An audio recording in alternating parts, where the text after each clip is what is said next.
চট্টগ্রামের মিরসরাইয়ে গণ অভ্যুত্থানের স্মরণে এবং বিএনপি ও যুবদলের বহিষ্কৃত ৫ নেতার প্রত্যাবর্তনের দাবিতে অনুষ্ঠিত হয় বর্ণাঢ্য মোটর শোভাযাত্রা। ১ আগস্ট বিকেলে উপজেলার বড়দারোগা হাট থেকে শুরু হয়ে বারৈয়ার হাটে শোভাযাত্রা শেষ হয়। পরে একটি সমাবেশ অনুষ্ঠিত হয়।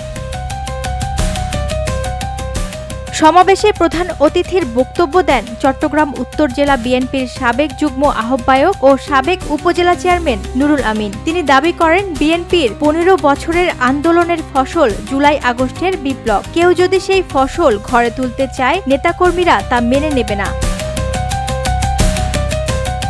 তিনি আরও বলেন, কেন্দ্রীয় নেতাদের ভুল বুঝিয়ে মিরসরাইয়ের নেতাদের জনগণ থেকে বিচ্ছিন্ন করার অপচেষ্টা চলছে। হাইকমান্ডকে ষড়যন্ত্রকারীদের দল থেকে বহিষ্কারের এবং জাতীয়তাবাদী চেতনায় বিশ্বাসী নেতাদের নেতৃত্বে ফেরানোর আহ্বান জানান তিনি। এছাড়াও উত্তেজনাকর কর্মকাণ্ড পরিহার করতে বলেন।